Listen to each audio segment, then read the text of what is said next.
Halo teman-teman, selamat datang di channel saya. Dan di video kali ini saya mau ngebahas mengenai sosialisasi nilai ambang batas SKD pengadaan PNS tahun 2021 yang barusan dirilis oleh Kemenpan RB di YouTube.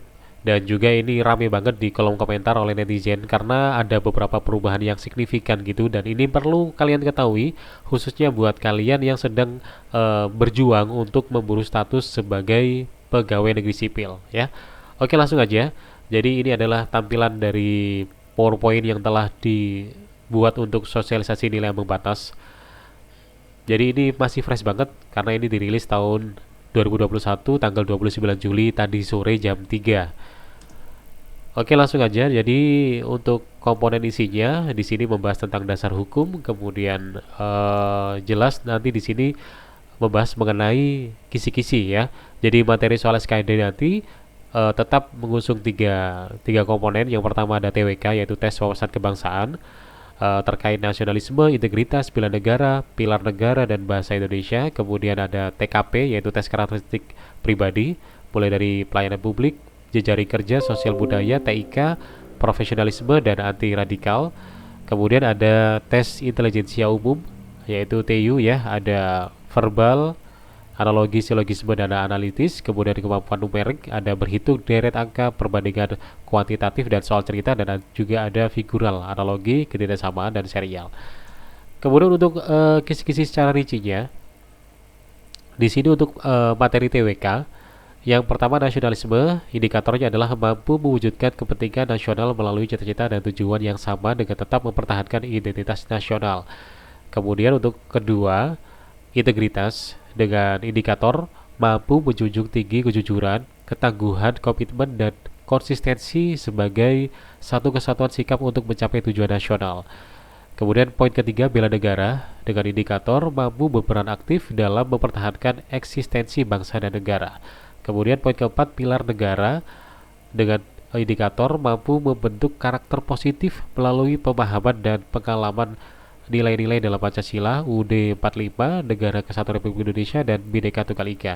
Dan yang kelima, bahasa Indonesia, yaitu mampu menggunakan bahasa Indonesia sebagai bahasa persatuan yang sangat penting kedudukannya dalam kehidupan bermasyarakat, berbangsa, dan bernegara. Jadi ini adalah komponen kisi-kisi yang akan diujikan di materi soal TWK, dan nanti total soalnya ada 30 butir untuk TWK. Kemudian untuk soal TIU, tes intelijensi umum, nanti ada 35 butir. Yang pertama nanti akan membahas tentang poin soal verbal, di mana ada analogi dengan tujuan mengukur kemampuan individu dalam bernalar melalui perbandingan dua konsep kata yang memiliki hubungan tertentu, kemudian menggunakan konsep hubungan tersebut pada situasi yang lain. Kemudian silogisme, yaitu mengukur kemampuan individu untuk menarik kesimpulan dari dua pernyataan yang diberikan. Kemudian poin ketiga, analitis, dengan indikator mengukur kemampuan individu untuk menganalisis informasi yang diberikan dan menarik kesimpulan. Kemudian untuk poin soal kedua ada numerik ya, ada subpoin berhitung, dengan indikator mengukur kemampuan hitung sederhana. Kemudian deret angka, mengukur kemampuan individu dalam melihat pola hubungan angka. Ada perbandingan kuantitatif, indikatornya mengukur kemampuan individu untuk menarik kesimpulan berdasarkan dua data kuantitatif. Dan soal cerita, mengukur kemampuan individu untuk melakukan analisis kuantitatif dari informasi yang diberikan. Kemudian untuk poin soal ketiga ada figural, dengan subpoin analogi, yaitu untuk mengukur kemampuan individu dalam bernalar melalui perbandingan dua gambar yang memiliki hubungan tertentu, kemudian menggunakan konsep hubungan tersebut pada situasi lain. Kemudian ada subpoin ketidaksamaan, indikatornya mengukur kemampuan individu untuk melihat perbedaan beberapa gambar. Dan ada subpoin serial, yaitu untuk mengukur kemampuan individu dalam melihat pola hubungan dalam bentuk gambar. Ini masih sama dengan tahun sebelumnya untuk indikator subtemanya ya. Kemudian itu yang terakhir, yaitu materi soal TKP, tes kepribadian, ada 45 butir soal, ini yang paling banyak. Untuk sub topiknya ada pelayanan publik, indikatornya mampu menampilkan perilaku keramahan dalam bekerja yang efektif agar bisa memenuhi kebutuhan dan kepuasan orang lain sesuai dengan tugas dan wewenang yang dimiliki.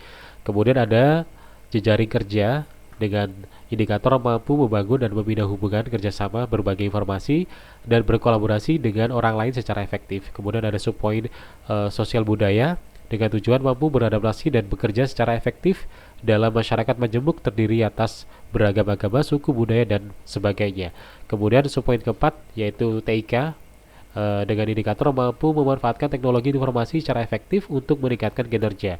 Kemudian ada indikator profesionalisme dengan indikator mampu melaksanakan tugas dan fungsi sesuai dengan tujuan jabatan. Kemudian yang keenam ada indikator anti radikalisme, yaitu indikatornya menjaring informasi dari individu tentang pengetahuan terhadap anti radikalisme, kecenderungan bersikap dan bertindak saat menanggapi stimulus dengan beberapa alternatif. Nah, jadi itu tadi ketiga komponen semacam kisi-kisi ya untuk soal yang akan diujikan di tes SKD nanti.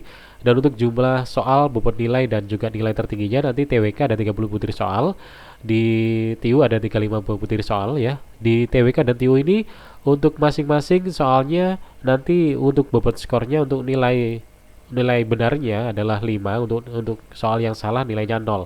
Jadi ini berlaku untuk nilai salah dan nilai benar ya. Untuk total nilai untuk TWK-nya ada 150 maksimal, untuk TIU-nya aja 175. Nah, untuk TKP ini ada 45 butir soal. Di sini tidak ada jawaban yang salah. Jadi semua jawaban akan mendapatkan poin mulai dari poin 1 sampai poin 5.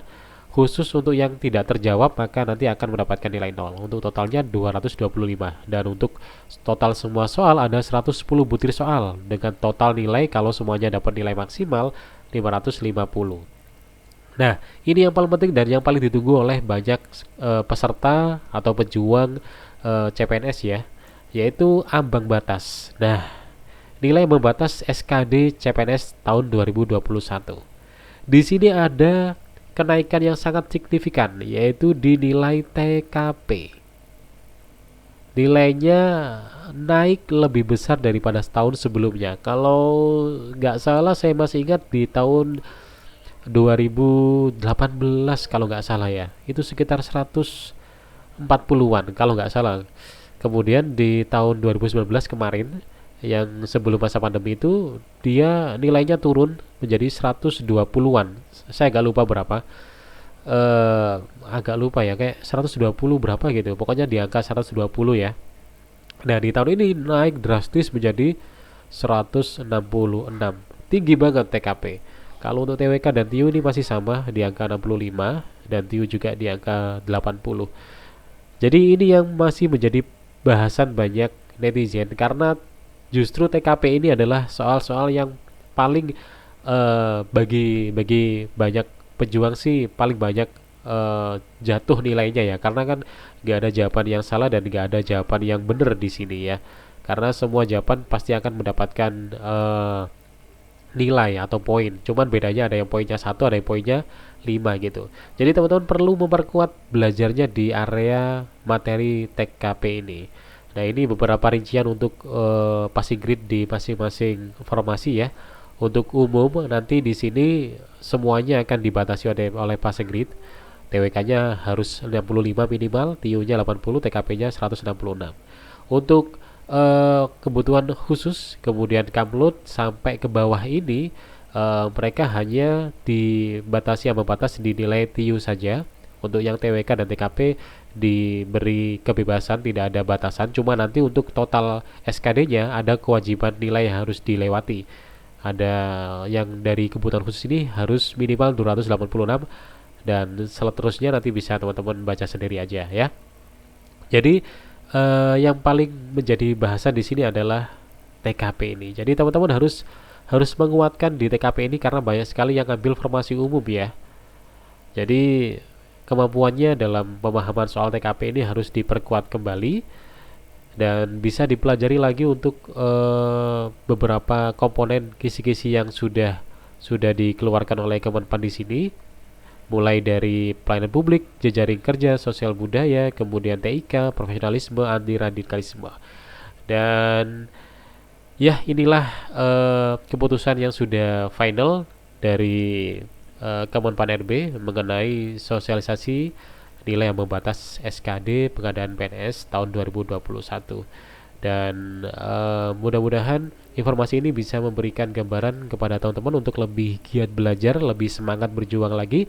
Dan saya berdoa semoga kalian semuanya bisa mendapatkan hasil yang terbaik, bisa mendapatkan nilai yang terbaik untuk menjadi pegawai negeri sipil di tahun 2021. Sekian, selamat berjuang dan semoga sukses. Terima kasih sudah nonton video ini. Assalamualaikum warahmatullahi wabarakatuh.